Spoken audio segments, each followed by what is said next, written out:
এবার স্বচ্ছতা, পরিবেশ রক্ষা, স্বাস্থ্য বিধান সহ খোলা জায়গায় শৌচকর্ম, কঠিন বর্জ্য ব্যবস্থাপনা বিষয়ে 4 দিনের প্রশিক্ষণ শিবির অনুষ্ঠান অনুষ্ঠিত হলো বাঁকুড়া জয়পুর ব্লকে। এই অনুষ্ঠানটি সম্পূর্ণ পরিচালনার দায়িত্ব ছিল এবং ট্রেনিং দিতে এসেছিলেন community facilitator on ODF plus with focus on SWM. একেবারে প্রত্যন্ত গ্রামে ফাঁকা জায়গায় যেখানে সেখানে প্লাস্টিক ব্যবহার করে ফেলে দেওয়া, পরিষ্কার পরিচ্ছন্নতা বিষয় নিয়ে একেবারে যেখানে সেখানে শৌচকর্ম সহ একাধিক বিষয় নিয়ে দুয়ারে দুয়ারে প্রশিক্ষণ দিতে পৌঁছে যাচ্ছেন সরকারি কর্মী থেকে স্বয়ম্বর গোষ্ঠীর সদস্যরা। তার সাথে ক্ষেত্রীয় সমীক্ষা ও গ্রুপ ডিসকাশন ও আলাপ আলোচনা গ্রামবাসীদের মধ্যে। 4 দিনের কর্মশালার আয়োজন করে ব্লক প্রশাসন। 4 দিনের জয়পুর ব্লকের 9টি গ্রাম পঞ্চায়েতের 90 জন গ্রামের মহিলাদের প্রশিক্ষণ দেওয়া হয়। 4 দিন কর্মশালার শেষে তুলে দেওয়া হয় সার্টিফিকেট।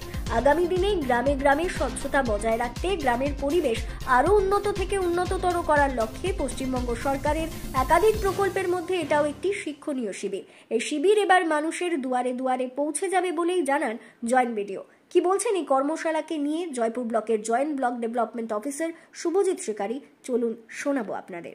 আমাদের জয়পুর ব্লক ডেভেলপমেন্ট অফিসারের উদ্যোগে গত 7 তারিখ থেকে 10 তারিখ এপ্রিল মাসে কমিউনিটি ফ্যাসিলিটেটরের ট্রেনিং সম্পন্ন হয়েছে এবং এনাদের মেন এই উদ্দেশ্য হচ্ছে, এই ট্রেনিংটার মেন উদ্দেশ্য ছিল যে মানুষের মধ্যে পরিষ্কার পরিচ্ছন্নতা এবং তার বিহেভিয়ার এইগুলো চেঞ্জেস করা এবং আমাদের আশপাশকে পরিষ্কার পরিচ্ছন্ন রাখা।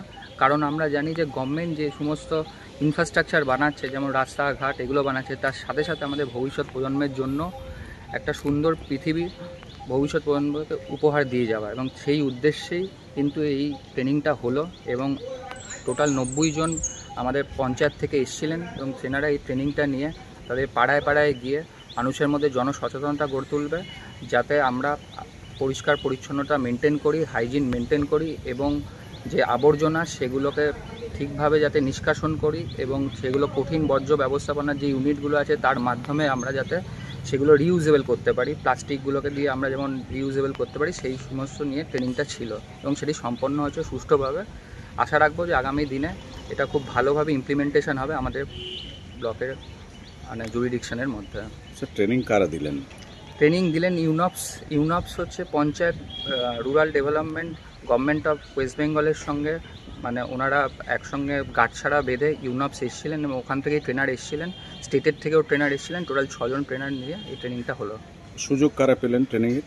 এখানে মেনলি ভিআরপি যারা রয়েছেন, ভিলেজ রিসোর্স পার্সন, যে আমাদের প্রতিটি গ্রাম পঞ্চায়েতে যে ভিআরপি পুল রয়েছে সেখান থেকেই মেনলি এনারা এসেছেন। এছাড়াও আমাদের যে স্বনির্ভর গোষ্ঠীর যে দলগুলো রয়েছে তাদের মেয়েরাও ছিলেন এই ট্রেনিংয়ের সঙ্গে যুক্ত, যাতে ম্যাক্সিমাম মানুষের মধ্যে আমরা রিচ করতে পারি। সেই উদ্দেশ্যেই ওনাদেরকে আমরা যাচাই করে নিয়েছিলাম ট্রেনিংয়ের জন্য। ঠিক আছে স্যার।